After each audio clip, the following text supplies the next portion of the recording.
Amin. Makasih Pastor Saud Martua Lubis. Selanjutnya kita akan mendengarkan firman Tuhan oleh Pak Surbakti. Silahkan Pastor Surbakti. Ya, mari kita berdoa. Terima kasih Tuhan atas segala cinta kasih-Mu. Pada saat pagi ini, Tuhan berikan kami lagi kesempatan untuk mendengarkan firman-Mu. Sehingga hidup kami dari hari ke hari di dalam pimpinan Tuhan. Berfirmanlah Engkau Tuhan. Kami sudah siap mendengarkannya. Di dalam nama Yesus Kristus kami berdoa. Amin.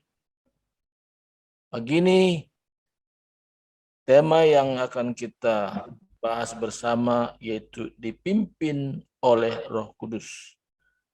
Nah, kemarin kita sudah membahas dari hari Senin sampai Selasa, hidup oleh Roh, kekuatan hidup dalam Roh. Dan hari ini bagaimana supaya kita benar-benar mengalami dipimpin oleh Roh Kudus.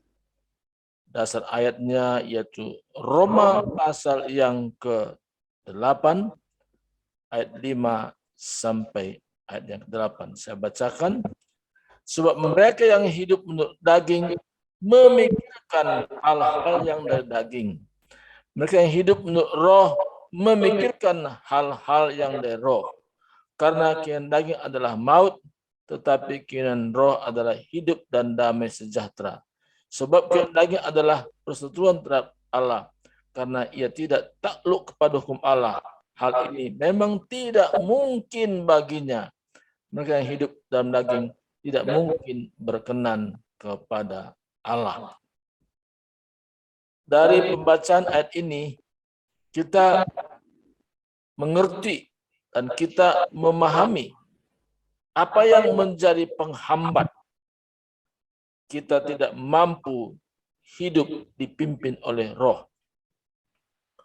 Roh Kudus ini kuasa yang tak terbatas. Roh Kudus ini rindu memimpin setiap orang percaya. Roh Kudus rindu agar tindakan orang percaya menurut daripada kehendak Tuhan sendiri.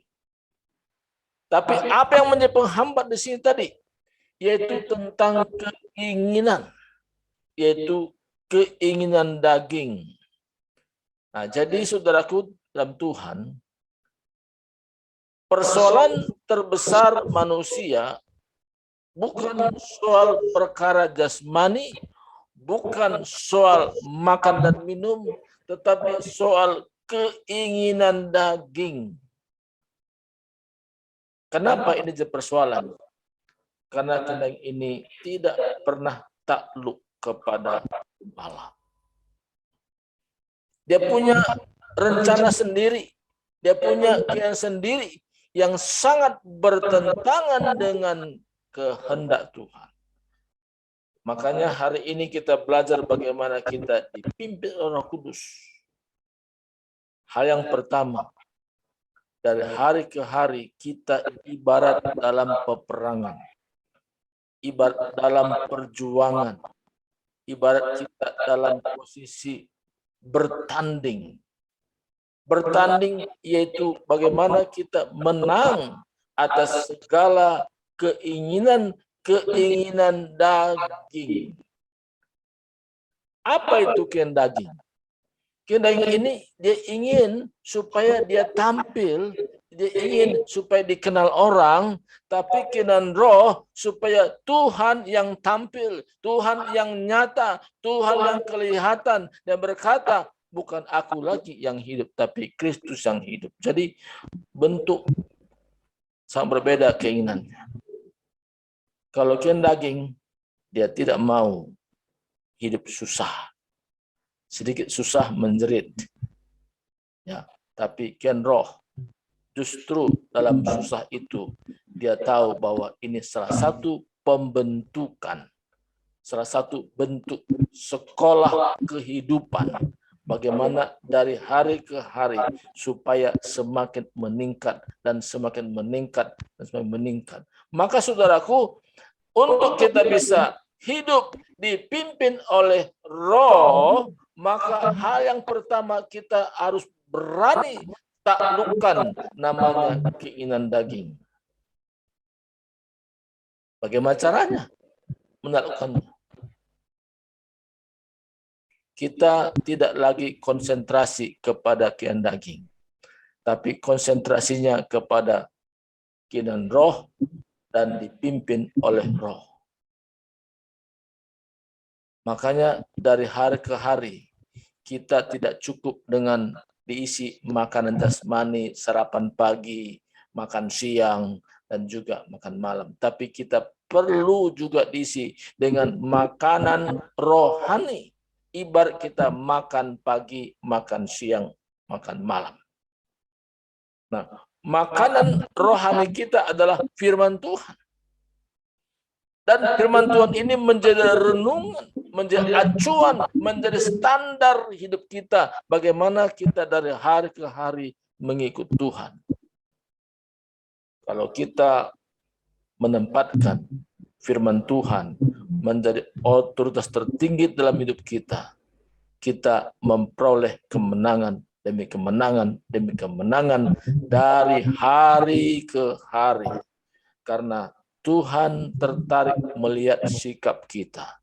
Sikap untuk konsentrasi dipimpin oleh Roh Kudus. Konsentrasi hidup menurut keinginan roh. Maka di sanalah kuasa Tuhan semakin dahsyat, semakin bekerja. Sehingga bukan lagi kita merasakan hal susah, tapi ada satu kehidupan yang dari hari ke hari, yaitu pertama satu kebahagiaan yang kita tidak dapatkan dari dunia ini, tetapi dari Roh Kudus membuat kita rasanya indah hidup bersama dengan Tuhan. Keindahan hidup bersama dengan Tuhan. Di toko manapun kita cari, nggak ada keindahan seperti itu.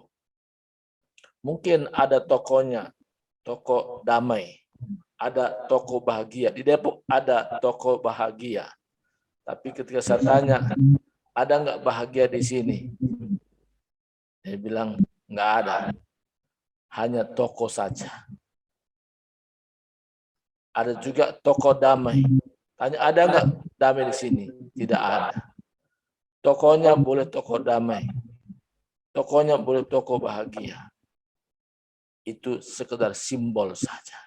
Tetapi kalau orang dipimpin oleh Roh Kudus dan menyerahkan diri sepenuhnya, totally surrendered kepada pimpin Roh Kudus, dia akan mendapatkan damai, dapatkan ketentraman, dapatkan sukacita.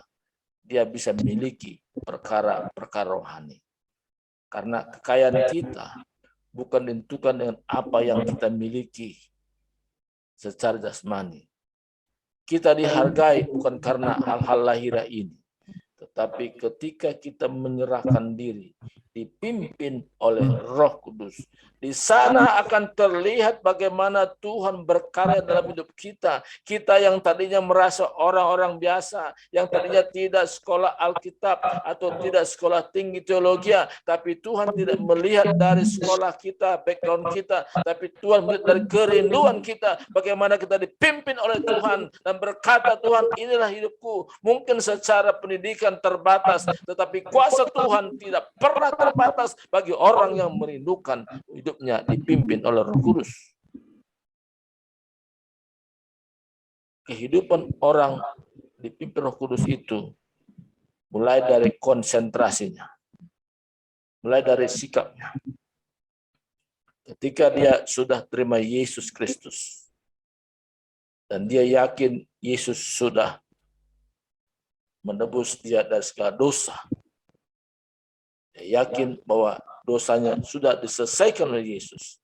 Tidak berhenti sampai di situ. Tapi dia mulai sikap, aku hidup bukan lagi untuk aku hidup, tapi untuk Yesus aku hidup. Hidupku bukannya aku lagi. Jadi saudaraku, kalau orang menyadari ini dan dia mengambil sikap, Yesus Kristus sudah mati bagi diriku, dan sekarang aku hidup bukan untuk aku lagi, tapi untuk Yesus yang telah mati dan menyerahkan nyawanya dan sudah bangkit daripada kematian, dan dia menjadi pokok doanya. Maka di sana akan terlihat pemakaian Tuhan yang dahsyat. Pemakaian Tuhan dahsyat itu bukan tergantung karena ada embel-embel gelar, tetapi pemakaian Tuhan terlihat dari penyerahan diri kepada Tuhan dan berkata, Tuhan, inilah hidupku dan ajari aku, pimpinlah aku Tuhan dengan penyerahan total seperti ini.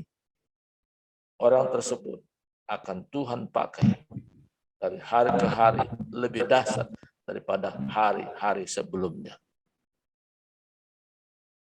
Kita akan mengalami bagaimana Tuhan memimpin kita melalui pribadi Roh Kudus. Memang kadang-kadang sangat bertentangan keinginan kita sendiri dengan keinginan Roh Kudus. Cenderung manusia jasmani kita ingin supaya diberi oleh orang lain, ingin diperhatikan oleh orang lain. Tapi keinginan Roh, dia ingin melakukan sesuatu untuk orang lain. Dia akan mau supaya dari cara hidupnya, dari perkataannya, dari tindakannya, itu menjadi berkat bagi banyak orang. Dalam hal memberi bukan diukur apakah dia punya kelebihan secara materi. Saya pernah mengalami, saudaraku, secara materi saya sebenarnya kekurangan. Saya membutuhkan sesuatu. Tetapi Tuhan memimpin cara lain. Lakukan sesuatu. Saya harus buka dompet saya untuk memberkati orang lain. Di sini menjadi satu pergumulan sebenarnya antara memberi dan diberi. Sebenarnya saya masih membutuhkan sesuatu di mana kalau minimal ya ini uang yang ada pada saya ini saya simpan untuk kebutuhan yang lain. Tapi Roh Kudus memimpin lain, di mana saya harus melakukan sesuatu untuk mengeluarkan uang dari dompet saya untuk memberi kepada orang lain. Dan di sini kita diperhadapkan apakah kita mau taat atau tidak, karena pilihan itu ada pada kita sendiri. Untuk hal ini, saudaraku, saya belajar untuk taat kepada pimpinan Tuhan. Katakan terlibat memberi daripada menerima. Dan saya praktekkan nilai-nilai itu. Ketika saya belajar praktekkan, kita semua belajar. Tidak ada yang sudah lulus semua. Tapi belajar terus dan belajar terus. Dan saya belajar dengan ini ketika saya praktekkan, saudaraku. Pertama, saya mengalami yang namanya damai. Kalau orang yang mengikuti pimpinan Roh Kudus, dia akan mengalami damai. Bukan susah. Dan tidak ada susah kalau kita praktekkan itu. Yang kedua, ada sukacita.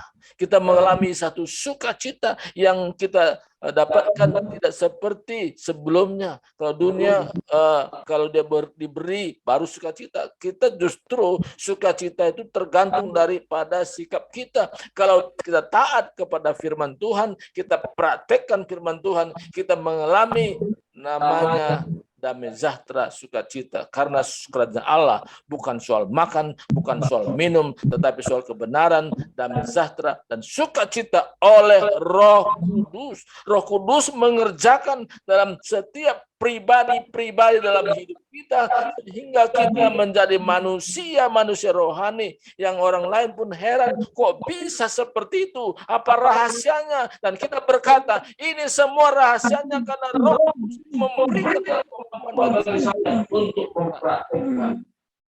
Saudara kasih Tuhan, orang yang memiliki sikap lebih utama pimpinan Tuhan, lebih utama bagaimana Roh Kudus bekerja, maka hidupnya akan tampil beda. Bedanya di mana? Dia tidak dikuasai dengan kekhawatiran. Kekuatan itu muncul ketika dia beralih hidup dalam keinginan daging. Karena keinginan daging ini tidak pernah puas. Kedang ini ada membawa kita kepada satu kehidupan yang tidak takluk kepada hukum Allah. Maka kita diberikan kehendak bebas menentukan pilihan kita. Tapi hari ini saya percaya kita semua yang hadir di The Power Love ini, kita sudah punya pilihan yang tepat, yaitu hidup dipimpin oleh Roh Kudus. Karena itulah satu kehidupan yang luar biasa kita alami, dan kita bisa bercerita bagaimana kita mempraktekkan firman Tuhan dan taat kepada Roh Kudus. Dan di sana kehidupan rohani kita melimpah-limpah. Ada sukacita yang luar biasa kita alami. Dan kita bisa ceritakan orang lain bagaimana kita mempraktekkan firman. Tapi ada juga saya bisa heran. Kalau ada orang, dia bilang dia sudah percaya Yesus. Sudah menerima Yesus sebagai penguasa tunggal dalam dirinya, tapi masih pelit, memberi aja susah. Itu bagi saya pertanyaan, ya, pertanyaan yang sangat besar. Kalau baru sih saya masih ya maklumin lah. Tetapi kalau ada orang dari minggu ke minggu, dari bulan ke bulan, dari tahun ke tahun tidak ada perubahan, karena dikatakan Yesus Kristus tidak berubah, maka aku pun tidak berubah. Waduh, ini bahaya, saudaraku. Yesus Kristus tidak berubah karena memang dia sempurna. Tapi kita mengalami satu perubahan dari hari ke hari. Saya ingat saya punya pengalaman waktu saya di sekolah Alkitab. Saya adalah berasal dari orang yang sangat pelit sebenarnya. Berasal dari orang yang mementingkan diri. Maka waktu sekolah Alkitab kami diuji di sana. Apa ujian yang kami dapatkan? Di mana kami masing-masing memang hidup sangat terbatas. Ya, persediaan terbatas, gula terbatas, kopi terbatas. Sehingga kalau pada awal masuk sekolah Alkitab kami artinya bikin kopi, bikin minuman itu agak sedikit menyendiri dan tidak bagi kepada sebelahnya. Dan saya dulu adalah salah satu sifat saya seperti itu. Saya tidak membagi kepada teman-teman yang situ karena saya pikir kalau bagi lagi mana cukup. Nggak dibagi aja nggak cukup. Apalagi dibagi semakin nggak cukup. Ini dalam pola pikir saya. Hidup dalam daging. Tapi ketika saya dengar firman Tuhan, saya mulai merenungkan firman Tuhan itu. Dan perubahan terjadi, firman Tuhan yang merubah pikiran saya. Merubah cara pandang saya. Dan mulai saya praktekkan. Ketika saya bikin kopi pagi-pagi, saya bagi kepada teman-teman. Ayo, siapa mau bikin kopi? Silakan. Ini ada gula, ada kopi. Dan tindakan saya itu, saudaraku, membuat juga orang lain membuat hal sama kepada saya. Ketika gula saya tidak ada, kopi saya nggak ada, teman-teman bilang, ini kopi, ini gula, silakan, ambil saja, bebas. Saudaraku, rupanya kalau kita memberi tidak pernah kekurangan. Hanya pandangan kita, aduh kalau saya beri nggak cukup lagi, nggak diberi aja sudah kekurangan, apalagi memberi lagi. Itu satu pandangan hidup dalam daging. Tapi kalau hidup di dalam roh, dipimpin oleh roh, hidup kita akan mengalami yang namanya kelimpahan. Kelimpahan dua hal. Kelimpahan secara rohani itu terutama, itu berkat yang paling utama di antara utama. Dan yang kedua juga secara jasmani. Tuhan berikan kita hidup tidak kekurangan. Kita merasakan, oh hidup ini indah. Kenapa kita bilang indah? Karena kita mengalaminya bersama Tuhan. Dan Tuhan tahu kebutuhan kita lebih daripada kita sendiri. Karena Tuhan dia maha tahu. Dia tahu kebutuhan kita tepat pada waktunya. Maka sejak saya belajar firman Tuhan itu, dan saya merenungkan firman Tuhan itu, dan kemanapun saya pergi, kemanapun saya melangkah yang berkaitan dengan pekerjaan Tuhan, dan saya tidak perlu khawatir untuk kebutuhan saya dalam perjalanan sampai tiba di tempat itu. Bahkan kembali juga Tuhan siapkan semua. Saudaraku, ketika kita belajar praktekkan firman Tuhan ini, kekhawatiran menjauh. Tapi kalau kita tidak praktekkan firman Tuhan, kekhawatiran mendekat. Pilihan ada pada kita. Dan pagi hari ini, Tuhan mau supaya kita mampu mengalahkan namanya keinginan daging. Kemampuan ini ketika kita menyerahkan diri kepada Tuhan. Tuhan, inilah hidupku. Ya saudaraku, kita dipimpin oleh Roh Kudus ketika kita menyerahkan diri karena kita merasa tidak mampu, tidak kuat, tidak sanggup, tetapi bersama Roh Kudus yang memimpin kita, kita mampu melewati segala rintangan hambatan yang tadinya kita tidak bisa, tapi Tuhan berikan kemampuan. Yang tadinya kita tidak sanggup, Tuhan berikan kesanggupan. Karena kesanggupan, kemampuan itu berasal daripada Dia sendiri. Dan saya percaya untuk ke depan bahwa hidup kita akan tampil beda daripada sebelumnya. Kenapa berbeda? Karena kita menyerahkan diri kepada pimpinan Roh Kudus. Kita belajar untuk tidak hidup menurut daging. Karena orang yang hidup menurut daging tidak mungkin berkenan kepada Allah. Nah, ini saudaraku. Jadi yang kita harus menang itu dari keinginan ini. Maka pola pikir kita itu harus berubah. Kita harus berubah. Kita tidak mau pola-pola dunia ini merasuk dalam pikiran kita. Apa kata firman Tuhan? Janganlah kamu menjadi serupa dengan dunia, tapi berubah oleh pembaruan pikiran. Changing your mind. Berubah dalam berpikir kita. Sehingga kita dari hari ke hari menjadi manusia Allah. Orang bisa melihat bagaimana pribadi Kristus itu nyata dalam kehidupan kita. Inilah firman Tuhan yang singkat hari ini saya berikan kepada kita semua. Mari kita berdoa. Terima kasih Tuhan, hamba-Mu terbatas menjelaskan firman-Mu. Tetapi Engkau menjabarkan dalam hati kami.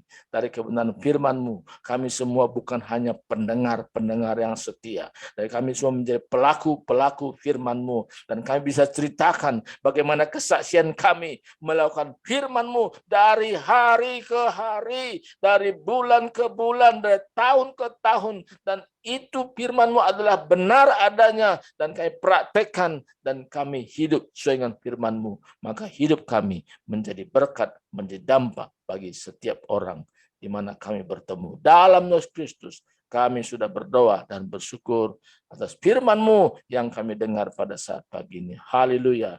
Amin. Silakan kembali kepada mengatur acara.